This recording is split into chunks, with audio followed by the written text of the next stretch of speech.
Long term में अगर आप छोटे छोटे अमाउंट को इन्वेस्ट करके एक बड़ा कॉर्पस बनाना चाहते हैं तो इक्विटी से अच्छा ऑप्शन कोई भी नहीं हो सकता। और मार्केट की वॉलेटिलिटी को मिनिमाइज करने के लिए आपको एसआईपी मोड में इन्वेस्टमेंट करना चाहिए। अगर मैं एक आम रिटेल इन्वेस्टर की बात करूं जिसने एसआईपी किया मंथली 20,000 की और 15% एक्सपेक्टेड रेट ऑफ रिटर्न देखने को मिले और उसका टाइम होराइजन 20 साल का है, तो इन 20 वर्षों में जो टोटल उसका इन्वेस्टमेंट हो जाएगा आप अपने स्क्रीन पर देख पा रहे होंगे 48 लाख का हो जाएगा, जिस पर उसको रिटर्न जो मिलेगा 2,55,000 के आसपास मिलेगा और टोटल कॉर्पस इतना बनेगा। अब टैक्स का हमारे कैपिटल गेन पर बहुत बुरा प्रभाव पड़ता है। आज से कुछ वर्षों पहले अगर आप देखते तो कोई भी टैक्स नहीं लगाया जाता था जो भी आप शेयर या फिर म्यूचुअल फंड से अर्निंग कर रहे होते थे। लेकिन पहले टैक्स लॉन्ग टर्म कैपिटल, यहां पर मैं केवल लॉन्ग टर्म कैपिटल गेन की बात करूंगा, ठीक है, क्योंकि शॉर्ट टर्म कैपिटल गेन को आप इग्नोर कर सकते हैं अपने इन्वेस्टमेंट को 1 साल होल्ड करके, ठीक है, तो वो बहुत बड़ा इशू नहीं है। लेकिन लॉन्ग टर्म कैपिटल गेन को आप इग्नोर नहीं कर सकते। पहले ये टैक्स 10% हुआ करता था, जिसे पिछली बजट में बढ़ा करके 12.5% कर दिया गया है। अब ये जो हमारा रिटर्न मिला, इस टोटल रिटर्न पर हमें 12.5% का टैक्स देना होगा। उससे पहले जो भी हमारा टोटल कैपिटल गेन है, लॉन्ग टर्म कैपिटल गेन, उसमें से 1,25,000 तक का हमें एग्जम्पशन दिया गया है, छूट दिया गया है। तो टोटल अमाउंट में से 1,25,000 घटा करके बाकी अमाउंट पर हमें 12.5% का टैक्स देना होता है। अब यहाँ पर सबसे बड़ा रोल ये आ जाता है कि हमें केवल इन्वेस्टमेंट नहीं करना है आंख बंद करके। आज के डेट में टैक्स अगर आपको बचाना है तो स्मार्ट इन्वेस्टमेंट आपको करना होगा, अन्यथा की कंडीशन में आप बहुत बड़ा अमाउंट, आप अपने टोटल कैपिटल गेन का बहुत बड़ा अमाउंट बेवजह सरकार के खाते में डाल देंगे। कैसे इन टैक्स को बचाना है, इसके रिगार्डिंग एक डेडिकेटेड वीडियो में मैंने डिटेल में बात कर रखी थी। टैक्स हार्वेस्टिंग किस तरीके से करते हैं, क्या चीज़ें होती हैं, उन सबका अगर आप डिटेल में समझना चाहते हैं तो इस वीडियो के डिस्क्रिप्शन में आपको डेडिकेटेड वीडियो का लिंक दिया गया। मेक श्योर कि इस वीडियो के बाद से आप उस वीडियो को जरूर देख लीजिएगा। यहां पर सबसे बड़ा सवाल यह आता है कि टैक्स हार्वेस्टिंग चलिए हम कर तो लेंगे, लेकिन मान लीजिए टैक्स हार्वेस्टिंग के बाद से जब हमारा गोल कंप्लीट हो रहा है, जैसे कि 20वें साल जब हमें पैसे की जरूरत पड़ेगी और हमने मान लीजिए 1 साल 2 साल पहले हमने टैक्स हार्वेस्टिंग किया और उस टैक्स हार्वेस्टिंग के बाद से मार्केट अगर करेक्ट कर गई तो जाहिर सी बात है जिस एनएवी के रेट पर हमने वो टैक्स हार्वेस्टिंग किया होगा उससे एनएवी नीचे चली जाएगी, तो हमें तो लॉस हो जाएगा। तो क्या ये एक्चुअल लॉस होगा या फिर हमारे मन का वहम है, इन सब के रिगार्डिंग इस वीडियो में डिटेल में बात करेंगे और टैक्स हार्वेस्टिंग के पूरे कॉन्सेप्ट को एक बार डिटेल में अच्छे तरीके से समझने वाले हैं, वो भी पूरे फैक्ट और डेटा के साथ अंत तक जुड़े रहिएगा। नमस्कार दोस्तों, मेरा नाम है नीरज, आप देख रहे हैं फिनोबिट यूट्यूब चैनल। अगर आप इस चैनल पर पहली बार विजिट कर रहे हैं तो इसको सब्सक्राइब करते हुए बेल आइकन को प्रेस करना ना भूलें। सबसे पहले तो ये देख लेते हैं कि 20,000 मंथली 20 सालों तक इन्वेस्ट करने के बाद से जो टोटल हमारा कैपिटल गेन बना उस पर हमारी टैक्स लायबिलिटी कितनी बनेगी। तो टोटल अमाउंट में से 1,25,000 घटा करके उसका 12.5% हमें निकालना होगा long term capital gain tax. ये हमारा टोटल कैपिटल गेन हुआ था, इसमें से हमें 1,25,000 माइनस करना होगा। तो 1,25,000 जो कि हमें एग्जम्पशन दिया गया वो मैं माइनस कर देता हूं। आंकड़े आपके सामने हैं। अब हमारे पास जो टोटल टैक्सेबल कैपिटल गेन है वो 2,53,94,099 रुपये है। इस पर हमें 12.5% का टैक्स देना होगा। तो यहां से मैं 12.5% कैलकुलेट कर देता हूं। आंकड़े आपके स्क्रीन पर हैं। जो टोटल टैक्स लायबिलिटी हमारी बनेगी 31,74,262 रुपये बनेगी, मतलब कि 32 लाख रुपए हमें टैक्स के तौर पर पे करना होगा।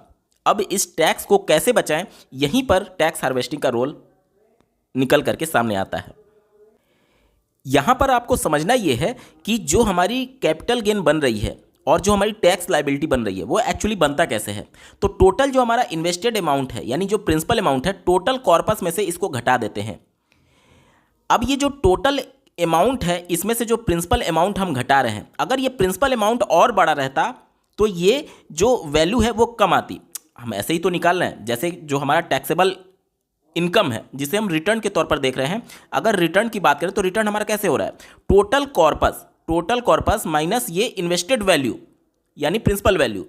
अब टोटल कॉर्पस हमारा अगर इतना है लेकिन प्रिंसिपल वैल्यू इससे बढ़ करके मान लीजिए 1 करोड़ 2 करोड़ 3 करोड़ तक हो जाए तो हमारा ये वाला वैल्यू कम हो जाएगा। क्यों? क्योंकि प्रिंसिपल अमाउंट अगर बढ़ेगा तो टोटल रिटर्न हमारा घटेगा और टोटल रिटर्न घटने के चक्कर में जाहिर सी बात है जितना कम होगा हमारा उस पर 12.5% का टैक्स देंगे तो हमारी टैक्स लायबिलिटी कम बनेगी। अब ये कैसे कर सकते हैं, ये ऐसे कर सकते हैं कि अगर आप देखिए कि अगर हमारा ये जो अमाउंट है प्रिंसिपल वाला, अगर ये 1 करोड़ के आसपास होता तब हमारी टैक्स लायबिलिटी कितनी बनती? हमारी टैक्स लायबिलिटी तब बनती 3 करोड़ में से 1 करोड़ घटा देंगे तो केवल 2 करोड़ पर हमारी टैक्स लायबिलिटी बनती, जो कि अभी 2.5 करोड़ पर बन रही है। अगर मान लीजिए ये प्रिंसिपल अमाउंट 1 करोड़ ना होकर के 1.5 करोड़ होता तो हमारी टैक्स लायबिलिटी सिर्फ 1.5 करोड़ पर बनती। अगर मान लीजिए ये प्रिंसिपल अमाउंट हमारा 2 करोड़ होता तो हमारी टैक्स लायबिलिटी सिर्फ 1 करोड़ पर बनती। यानी कि जहां आज आप 2.5 करोड़ पर टैक्स दे रहे हैं, उस समय आप केवल 1 करोड़ पर 12.5% का टैक्स दे रहे होते। यानी 1 करोड़ का 12.5 अगर % आप निकालेंगे तो सिर्फ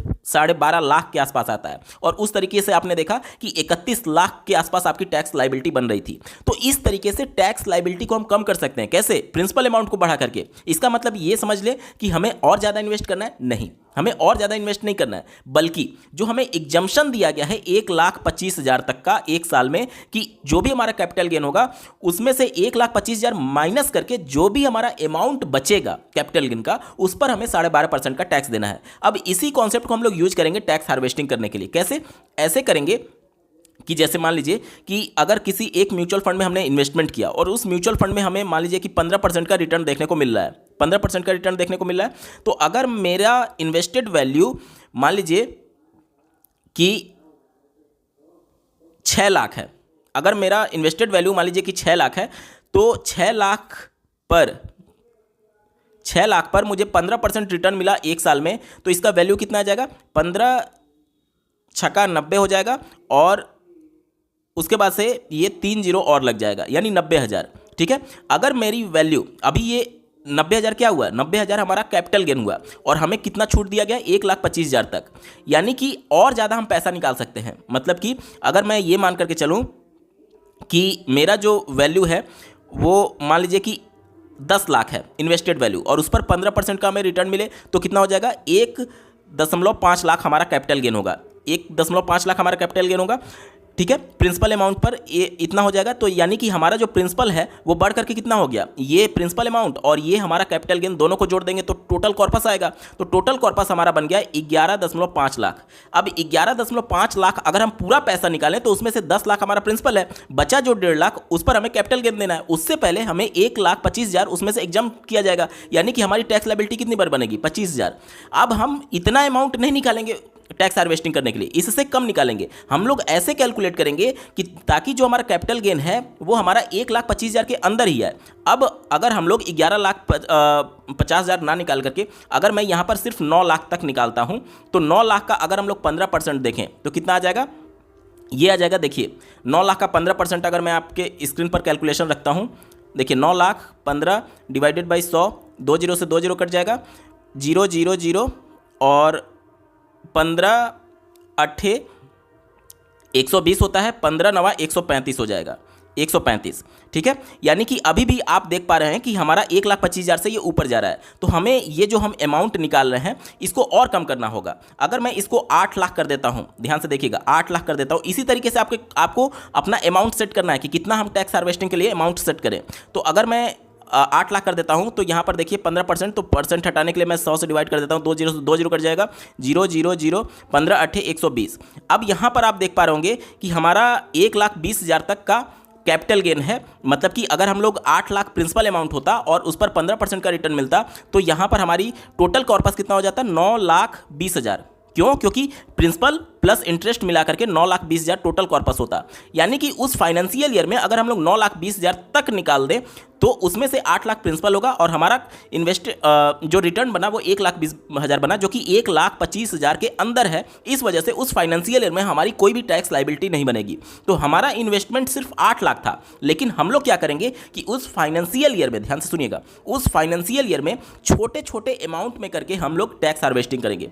आपके मन में सवाल आएगा कि छोटे छोटे अमाउंट में क्यों? क्योंकि हमें उस फाइनेंशियल ईयर में 9,20,000 निकाल करके 9,20,000 फिर से इन्वेस्ट करना है सेम डेट पर। तो क्या आम लोगों के पास इतना बड़ा अमाउंट एक साथ होगा? नहीं होगा। इसी वजह से अगर हम लोग 1-1 लाख अमाउंट का जब मार्केट पीक पर हो, मतलब एक फाइनेंशियल में जब मार्केट पीक पर हो, हम लोग टैक्स हार्वेस्टिंग करेंगे। इससे हमारा यूनिट जो है वो कांस्टेंट रहेगा। कैसे? ध्यान से सुनिएगा।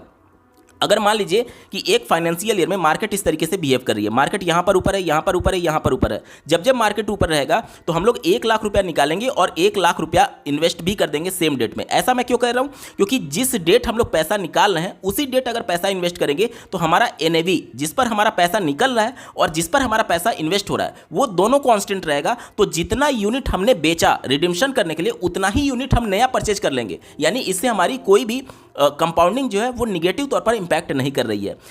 ऐसा मैं इसलिए कह रहा हूं क्योंकि अगर आप 1 लाख पैसा निकालते और उस पैसे का आने का इंतजार करेंगे तो 4 से 5 वर्किंग डे का समय लगता है। अब इस 4 से 5 वर्किंग डे में मार्केट ऊपर चली गई और तब आपने पैसा इन्वेस्ट किया तो हो सकता है कि आपको कम यूनिट अलॉट हो, जिसकी वजह से आपकी कंपाउंडिंग जो है वो निगेटिव तौर पर इंपैक्ट हो सकती है। इसी वजह से 9,20,000 तक टोटल हम लोग वहां पर निकाल करके पैसा लगाना है, लेकिन एक बार में ना करके हम लोग 1 लाख तो अगर आप म्यूचुअल फंड में इन्वेस्टमेंट करते हैं तो इमरजेंसी फंड अगर आपने रखा होगा तो 1 लाख तो आराम से आप अरेंज कर सकते हैं। और अलग अलग डेट में 1-1 लाख करके आप इसको 9 बार अगर कैलकुलेट करेंगे, 9 बार अगर इस तरीके से प्रोसेस को दोहराएंगे तो टोटल जो आपका 1,20,000 का एक फाइनेंशियल ईयर में कैपिटल गेन हुआ था उसको आपने किस में कन्वर्ट कर दिया? प्रिंसिपल में। क्यों? क्योंकि धीरे धीरे करके जो आपका प्रिंसिपल अमाउंट 8 लाख था वो अब पैसा निकाल करके फिर से लगाएंगे, निकाल करके फिर से लगाएंगे तो यूनिट तो हमारा बिल्कुल कॉन्स्टेंट है, क्योंकि जितने एनएवी पर हम पैसा निकालें उतने ही एनएवी पर हमने पैसा उतना इन्वेस्ट भी कर दिया।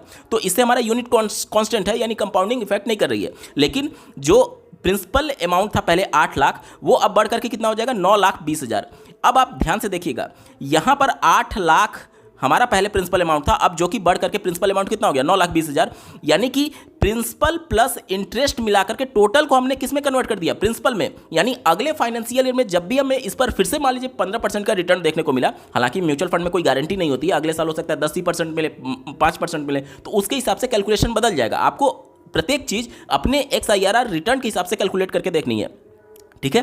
तो अगर मान लीजिए कि अगले साल फिर से हमें इस प्रकार से रिटर्न मिला तो अगले बार हम फिर ये प्रोसेस दोहराएंगे और हमारा जो 1,25,000 तक का एग्जम्पशन है उसको यूज करते हुए हम अपने प्रिंसिपल अमाउंट को फिर से बढ़ा लेंगे। हो सकता है अगले बार हमारा प्रिंसिपल अमाउंट 11 लाख के आसपास हो जाए। तो हमने शुरू किया था 8 लाख से, धीरे धीरे करके हमारा प्रिंसिपल अमाउंट बढ़ता जा रहा है और ये प्रोसेस हमें 20 वर्षों तक जब तक हम मार्केट में इन्वेस्टेड रह रहे हैं, अगर धीरे धीरे करके अगर आप करते रहें तो इससे क्या होगा? इससे ये होगा कि 1,25,000 जो हमें एक साल में छूट मिल रहा है, इसका अगर मैं 20 से गुणा कर दूं तो सीधा सीधा ये जो डेटा आता है 25 लाख, ये 25 लाख जो आप नहीं बचाते और जब लास्ट में पैसा निकालते हैं तो इस 25 लाख पर आपकी टैक्स लायबिलिटी बनती, जो कि आप बचा ले रहे हैं इस टैक्स हार्वेस्टिंग का यूज करते हुए। ध्यान से सुनिएगा, अब ये 25 लाख आपका पूरा का पूरा टैक्स बच गया। क्यों? क्योंकि आपने एग्जम्पशन का यूज किया हर एक फाइनेंशियल ईयर में और वो 25 लाख आपने बचा लिया। यहां तक क्लियर हो गया? अब एज ए रिटेल इन्वेस्टर अगर आपका पैसा बड़ा है, अगर आप ज़्यादा पैसा इन्वेस्ट कर रहे हैं तो ये प्रोसेस आप सेम अपनी वाइफ के नाम से भी, अपनी स्पाउस के नाम से कर सकते हैं। इससे क्या होगा कि 1,25,000 तक का तो एग्जम्पशन आपको मिल जाएगा और 1,25,000 तक का एग्जम्पशन उनको मिल जाएगा। मतलब कि लॉन्ग टर्म में आप 50 लाख तक का जो कैपिटल गेन टैक्सेबल था, जिस पर अगर 12.5% अगर आप टैक्स देने जाएंगे तो ये 6 लाख और 25,000 के आसपास आता है। तो जो 6,25,000 की आपकी टैक्स लायबिलिटी बनती, वो आप पूरा का पूरा टैक्स बचा पा रहे हैं, पूरा का पूरा टैक्स आप बचा पा रहे हैं। समझ पा रहे हैं? बहुत बड़ा अमाउंट होता है ये। और जब आपका इस तरीके से प्रिंसिपल अमाउंट लगातार बढ़ता रहेगा तो आपकी जो रिटर्न है वो कम होता रहेगा और इसकी वजह से टैक्स लायबिलिटी आपकी कम होती रहेगी। अब आते हैं मेन प्रश्न पर कि मान लीजिए कि जिस फाइनेंशियल ईयर में हमने टैक्स हार्वेस्टिंग किया, क्योंकि हम जिस एनएवी पर कर रहे हैं वो एनएवी अगर कांस्टेंट है तो हमारा यूनिट भी कांस्टेंट होगा। अब मान लीजिए कि हमने टैक्स हार्वेस्टिंग किया 18वें साल में किया और 20वें साल में हमारा गोल कंप्लीट होना है और हमें पूरा पैसा निकालना है। तो मान लीजिए कि 18वें साल में जब हमने टैक्स हार्वेस्टिंग किया और उस समय जो हमारा एनएवी था वो मान लीजिए कि 500 रुपये था और 19वें साल में जा करके मान लीजिए एनएवी का रेट घट करके 450 हो गया मार्केट करेक्शन की वजह से। तो उस दौरान हमें 50 रुपया एनएवी पर प्रत्येक यूनिट पर हमें लॉस हो रहा है। तो क्या ये हमारा लॉस है? नहीं, ये हमारा एक्चुअल लॉस नहीं है। कैसे नहीं है इसको समझते हैं। अगर आप टैक्स हार्वेस्टिंग नहीं करते, ध्यान से सुनिएगा, मान लीजिए कि 20 साल पहले आपने 100 रुपया एनएवी पर स्टार्ट किया था, 100 रुपया एनएवी पर। मैं यहाँ पर कैलकुलेशन आपको इजी रखने के लिए और आसान तरीके से समझने के लिए मैं लमसम इन्वेस्टमेंट के तहत आपको समझाने की कोशिश कर रहा हूँ। एसआईपी में भी अगर आप इन्वेस्टमेंट करेंगे तो सेम प्रोसेस यही होता है। तो अगर आपने 100 रुपया पर इन्वेस्टमेंट किया होता और 20वें साल एनएवी अगर 450 रुपया होता तो इतने पर इन्वेस्ट करके आपको एनएवी इतना मिल रहा होता। मतलब कि एक थोड़ा सा कैलकुलेशन करने के लिए मैं 1 लाख मान लेता हूँ कि 1 लाख आपने इन्वेस्ट किया 100 रुपये एनएवी पर, तो कितना यूनिट आपको मिल जाता? टोटल जो यूनिट आपको मिल जाता वो मिल जाता 1000 यूनिट मिल जाता। और 20वें साल में जब आप अपने, रुकिए थोड़ा सा कैलकुलेशन, 1000 हो जाता। और 20वें साल में जब अपना यूनिट बेचते पूरा पैसा निकालने के लिए, तो इस रेट पर आप यूनिट बेचते और कितना रुपया आपको मिल जाता? 4.5 लाख रुपया आपको मिल जाता। कितना? 4.5 लाख रुपया। यहाँ तक क्लियर हो गया? अब आप ये देखिए कि अगर आपने टैक्स हार्वेस्टिंग करके 500 पर 18वें साल में टैक्स हार्वेस्टिंग कर ली, तो यूनिट तो आपका बिल्कुल कांस्टेंट था।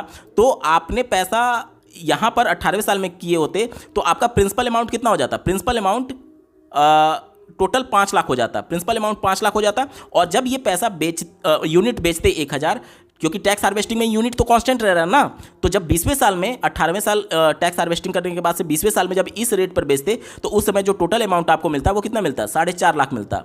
4.5 लाख क्यों? क्योंकि 1000 यूनिट से इस 450 पर हम लोग मल्टीप्लाई करेंगे तो हमें कितना मिल जाता? 4.5 लाख मिल जाता। तो यहाँ पर आप देख पा रहे होंगे, अगर आपने टैक्स हार्वेस्टिंग नहीं किया तो भी आपको उतना ही अमाउंट मिल रहा है, और अगर टैक्स हार्वेस्टिंग कर दिया तो भी उतना ही अमाउंट मिल रहा है। लेकिन अगर टैक्स हार्वेस्टिंग नहीं किया तो क्या इंपैक्ट पड़ेगा, इसको समझते हैं। आपने इन्वेस्टमेंट किया 1 लाख और वो बढ़कर के 4.5 लाख हो गया, बचा आपका 3.5 लाख। कितना? 3.5 लाख। इस 3.5 लाख में से 1,25,000 घटा देंगे, बचा आपका 2,25,000। इस 2,25,000 पर आपको 12.5% का टैक्स देना है। लेकिन अगर आपने टैक्स हार्वेस्टिंग कर दिया तो भी आपको उतना ही अमाउंट मिल रहा है, लेकिन वो टैक्स लायबिलिटी आपकी जीरो बन जाएगी। यानी जहां एक तरफ आप 2,25,000 पर टैक्स दे रहे हैं, वहीं दूसरी तरफ 2,25,000 पर आपको 1 रुपया भी टैक्स नहीं देना पड़ेगा। तो ये होता है टैक्स हार्वेस्टिंग। मतलब कि एक्चुअल में वो आपको लॉस नहीं हो रहा है। जब से आप पैसा इन्वेस्ट किए रहते और 20वें साल में जाकर के इतने रेट पर निकालते, टैक्स हार्वेस्टिंग करने के बाद भी आप इतने रेट पर निकाल रहे हैं, तो पैसा तो आपका बिल्कुल कांस्टेंट है, क्योंकि यूनिट आपके कांस्टेंट थे। लेकिन टैक्स जो आप नहीं बचा पाए टैक्स हार्वेस्टिंग नहीं करने की वजह से, वो टैक्स हार्वेस्टिंग करके आप पूरी पैसा जो है टैक्स लायबिलिटी आपकी जीरो हो जाएगी, 1 रुपया भी टैक्स आपका नहीं लगेगा। तो जो भी बातें निकल करके आती हैं कि मान लीजिए हमने टैक्स हार्वेस्टिंग किया, उसके वजह से मार्केट करेक्ट कर गया, एनएवी का रेट गिर गया तो हमें लॉस होगा, लॉस नहीं हो रहा है, बल्कि आपने टैक्स बचा लिया। आप ये देखिए कि अगर आप टैक्स हार्वेस्टिंग नहीं करते तो भी आपको उतना ही रुपया मिल रहा है, और टैक्स हार्वेस्टिंग करें तो भी उतना ही रुपया मिल रहा है। लेकिन टैक्स हार्वेस्टिंग के माध्यम से आपने टैक्स जो कि 2.25 लाख पर आपकी टैक्स लायबिलिटी बन रही थी, वो आपने पूरा का पूरा टैक्स बचा लिया। ये फायदा होता है टैक्स हार्वेस्टिंग का।